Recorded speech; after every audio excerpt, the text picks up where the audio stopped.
And just like we promised, we have now Anthony Mendoza, who is the candidate for the Roseland School District. Anthony, thank you for taking the time and being with us here on KBBF Bilingual Radio and your show, Líderes del Futuro. Since we only have about 10 minutes for this interview, can you tell us what is it that you believe you can do in the Roseland District to better the situation for students and families?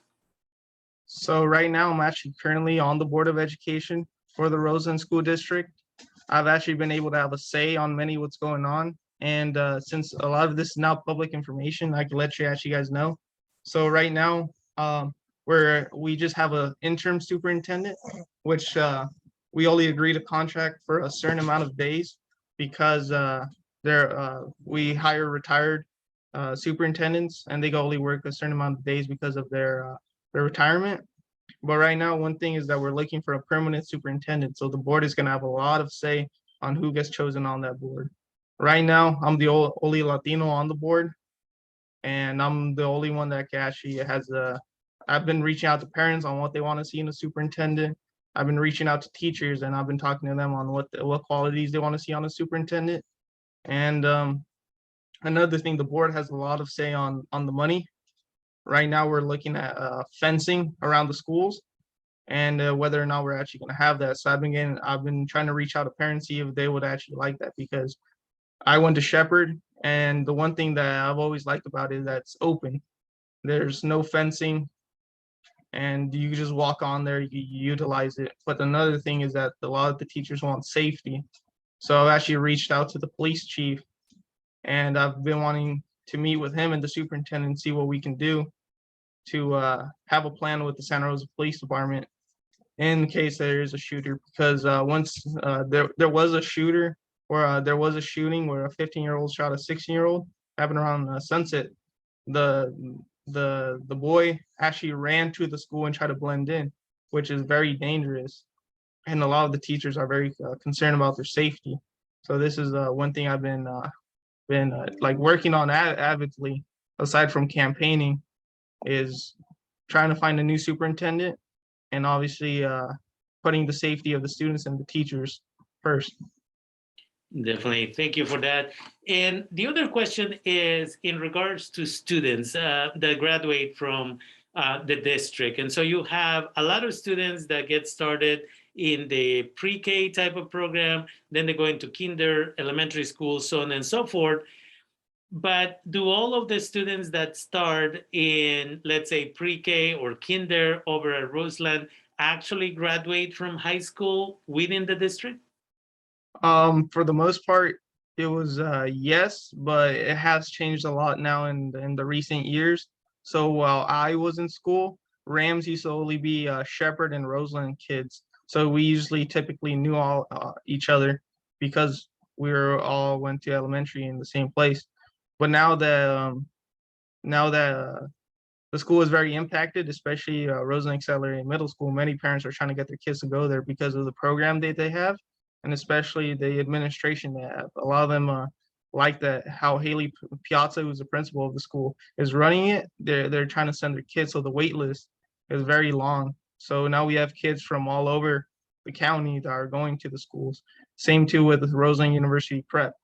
There's actually a wait list, and people are sending their kids from all over the district. And especially right now, where most districts are actually facing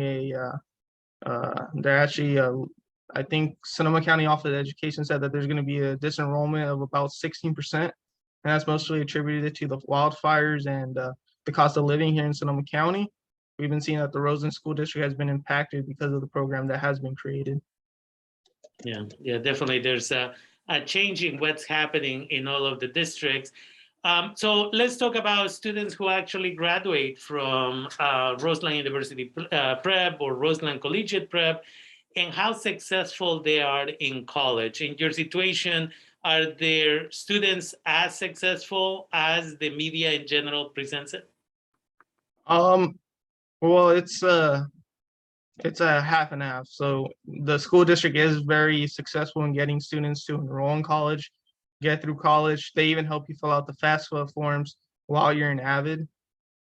in your final year, what they I feel like they lack is they lack reaching out to the alumni once they're out of the school, which I want to incorporate more of is sort of checking in with the alumni, because I know from my class a lot of the kids that did go out to college never ended up finishing, and it was mostly due to like family issues, having to come back, having to start working, or they just simply lost their grants.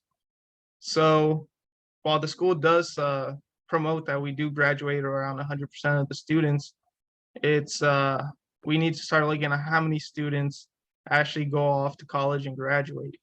And we should be learning from the students who failed and understanding their reasoning. I know that I have a distinct perspective from this because I am an alumni. I know the students I went to school with. There was only 100 of us or so. It was a very small school at Roseland University Prep. I'm able to talk to them. I'm able to understand where they're coming from. And especially too being young, it gives me a different perspective because they are more comfortable saying this to me rather than the other board members, or they've never been able to feel like they have a voice. So I know from my experience, I lost my grants in my junior year of college, and it was either I had to pay it out of pocket or I stopped going to school. And I told myself I don't want to quit. I've been in this for too long. I've gone through so many hardships in my life to be able to give up now. And I started working overnight to be able to pay for school. And I've been lucky that I haven't had to take out a single loan to pay for college. I know many students go through the same thing because FAFSA is largely dependent on your parents' income. So when you're going to one of these top name universities, such as like a UC here in California, you're paying 40, 30, 40, 50 grand a year. You lose that grant, you don't have any scholarships in place. You're either stuck having to take out the student loans to pay for that, or you're just gonna drop out and quit and maybe enroll in JC. And another thing that I want to do with the school is that we don't necessarily need to like essentially incentivize these kids to go off to these big colleges. That we could start them off here at the junior college, have them finish their general education, which is at a very good price, and they have a very good faculty there. And then we also have a university that's here in Sonoma State. And for me, what helped me out too is living at home. Instead of paying 25 grand a year, I was able to pay $8,000 for the tuition at the school. Definitely. And then how can you, or in what way, I should say, are you supporting or will you support, if elected again, the parents in the Roseland School District? So I will 100% support the parents. One thing that I have been doing while serving on the board is actually reaching out to the parents on some of the issues that have been brought up to us in public comment from the board and other presentations, because I know that these presentations could be very long.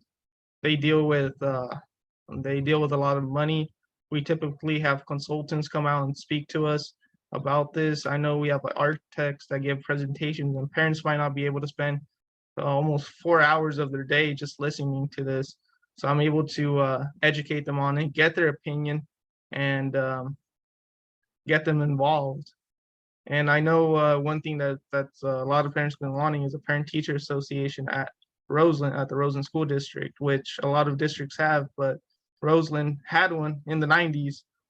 Yeah, it just faded out over time because many parents, they typically come from they typically immigrate here and they're undocumented, and many don't know the rights that they have. Even if you're undocumented, you still have a voice, and that's something that I've been pushing for, is to get more parents to speak out, because I know parents come out to me and they're like, hey, my kid's getting bullied, I've been going to the school and they don't do anything. And I'm able to directly go and talk to the superintendent. The superintendent is the employee of the school board. At any time I could have a meeting with him. I could bring up these issues to him. I could add to the agenda of the board. And so I've been able to involve parents. I've been able to involve the opinion of a former alumni and current students. I know a lot of their outcry is due to the bell schedule. And So that's how I've been able to get parents, students involved. Definitely. And in the last minute or so that we have together, could you tell us how can people support your campaign if they chose to do so?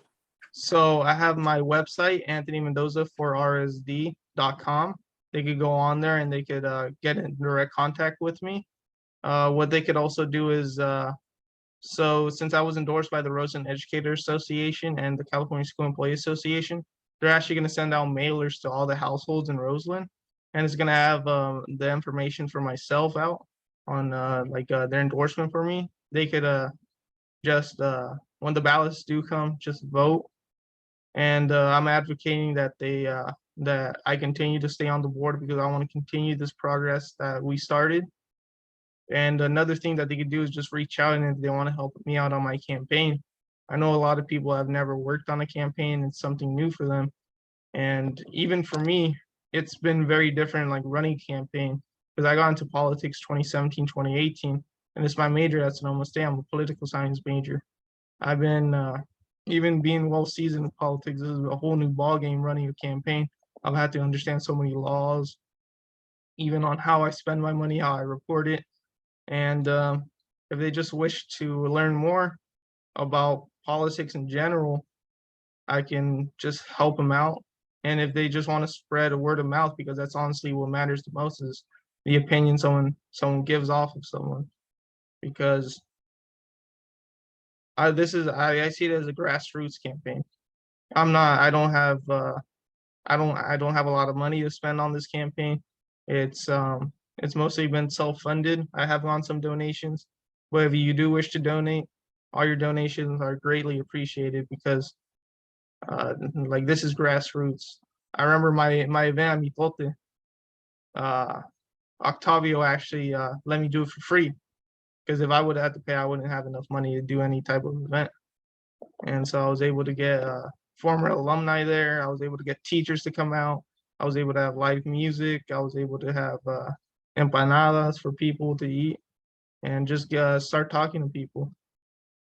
Definitely. Okay, and so one more time, if you can give us that website, there is a 4, the number 4 there, right? Rather than FOR. If you can give us that website a couple of times, and then we'll finish this interview. It's going to be Anthony Mendoza for RSD.com.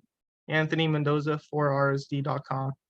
Definitely. Thank you, Anthony, for taking the time and being with us here at KBBF 89.1 and on the web at kbbf.org.